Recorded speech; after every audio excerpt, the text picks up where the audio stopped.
In 1972, the band Chicago was coming off 5 hugely successful years of recording and touring. Their debut album, Chicago Transit Authority, had firmly established them with huge hits such as Does Anybody Really Know What Time It Is?, Beginnings, and Question 67 and 68. On the heels of their debut, their second album went platinum, with mega hits such as 25 or 6 to 4, Make Me Smile, and Color My World. Their slightly raw jazz rock sound with a killer horn section had earned them a worldwide following. They had even played a concert at Carnegie Hall and recorded a 2-record set of live recordings from that show. After hearing pretty much the same list of material for 5 years, the band's many fans anxiously awaited to see what would come next. Chicago did not disappoint.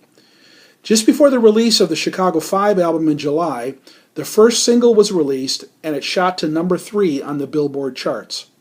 That single was Saturday in the Park. The entire album became Chicago's first to reach the top spot on Billboard. Saturday in the Park is just one of the 8 out of the 10 songs on the album written by keyboardist Robert Lamb. His distinctive piano playing and vocals, combined with James Pankow's horn arrangements, helped further establish their distinctive sound. I'm going to take a few minutes to just look at some of the specifics of what makes this a great song. The first thing I want to look at is the motive or the hook. This comes actually right away in the intro. There's an opening piano riff, A minor 7th, D 9th, G7 to C, with a pretty consistent syncopation pattern, which as soon as you hear it, you know exactly what song you're listening to. You don't have to worry about it or think about it. If you ever heard the song before, you recognize it right away.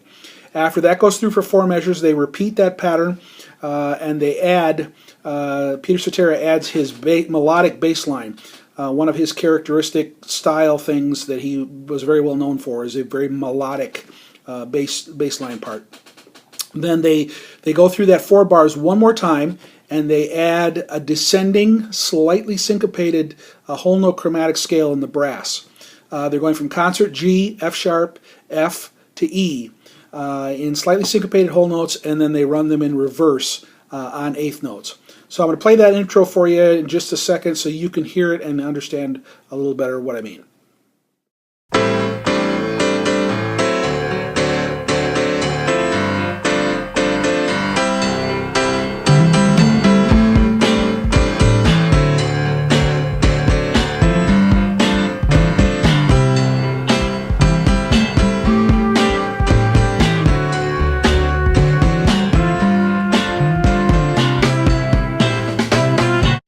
And after that 12-bar intro, then we'll look at some of the structure of the rest of the song. It goes right into an 8-bar chorus, Saturday in the Park, the main theme, and that's 8 bars. Actually, it's again a 4-bar phrase that's repeated twice. Saturday in the park, I think it was the 4th of July. Then it goes into the first verse, 14 bars. There's a little brass interlude of 4 bars. I'm going to play that for you in just a second so you understand what I'm talking about.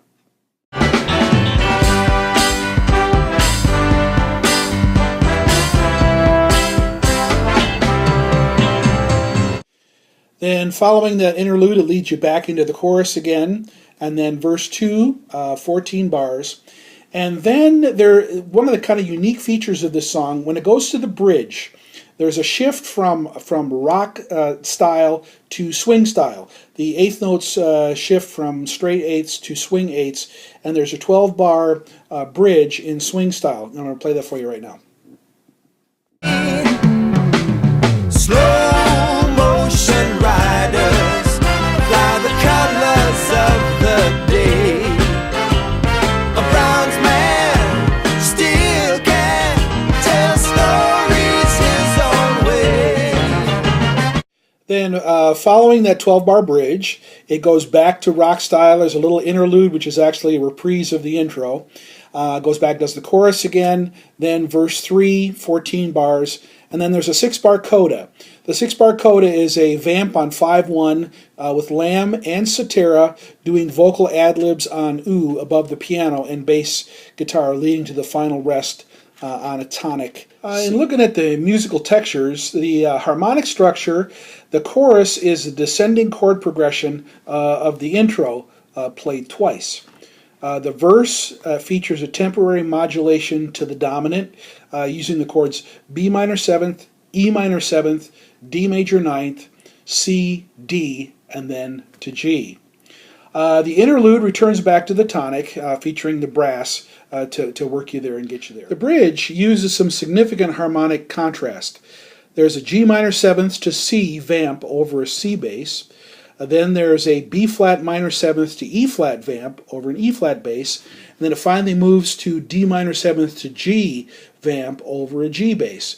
And then it goes back to the intro reprise. In looking at some things like the background vocals and the background altogether, care is taken to vary the background behind the lead vocals. One quick example, in the chorus, on the word Saturday, the first and third time through, you have the lead vocal, you have the brass playing behind with a single eighth note triad, then dropping to unison on that same descending line from the intro. And I'm going to play that for you now.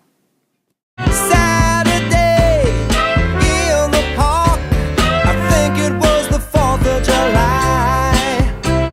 To provide a little bit of contrast, the second time through, there's the vocal ooze behind the lead vocals. So that it's the only time it's used at that point, and kind of gives you a little contrast there. An interesting kind of side note, the horn players had all been music students at DePaul University when they met. So they'd been well trained in the importance of using variety to keep interest. Looking at the lyrics, they're mostly short paired couplets. Saturday in the Park, I think it was the 4th of July. That's repeated twice each time on the chorus. The chorus is repeated with variations throughout, mixed with the verse interludes. There's internal rhyming of successive phrases in the verse, followed by non-rhyming phrases. Verse 1, people dancing, people laughing. Verse 2, people talking, really smiling. Verse 3, people reaching, people touching. Each verse makes use of the phrase, "Can you dig it?" And that was a popular catchphrase at the time, and the expected response was what you get in the song, "Yes, I can." I really think the lyrics as a whole, they speak of the longing for the sunny days of summer when you can hang out in the parks along the lakefront. I grew up in Chicago, and the winters can be brutal, just judging by some of the things that have taken place this year. And the parks, particularly the parks along the lakefront, are the salvation of that city. And so I think what he's talking about here is kind of that, probably in the middle of a long, hard winter, just kind of dreaming about what it'll be like in July to be able to go to the nice park on the lakefront. The lyrics in the bridge are kind of interesting to me also. One of the things that you notice in the lakefront parks in Chicago is there's quite a number of statues of men on horseback. There are various generals from the Civil War period, particularly. And so in the bridge it talks about slow motion riders and flying the colors of the day. A bronze man still can tell stories his own way, and that's kind of, to me, that makes me think of some of those statues of some of the Civil War generals that have been seen there. And also the repeated "all is not lost." If we listen to each other, if we learn from each other, all is not lost. And again, the repeated line at the end of each verse, "I've waited such a long time for Saturday."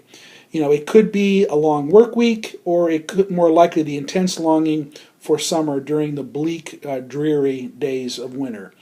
My take on this is it's not so much really a linear story as much as it is painting a picture of all the different types of people who hang out in the park on a beautiful summer Saturday. And again, having grown up in that city, I understand exactly what that's like in the middle of a dreary, dreary winter where you haven't seen the sun in 15 days. So to kind of wrap it up, I think Saturday in the Park is one of the great songs of all time by one of my favorite bands. I'm going to post the link on YouTube, the YouTube link for you to be able to hear the song, because I'm sure that some of you probably weren't even born when this song first came out and was first made popular and may never have heard it. So sit back and enjoy Saturday in the park.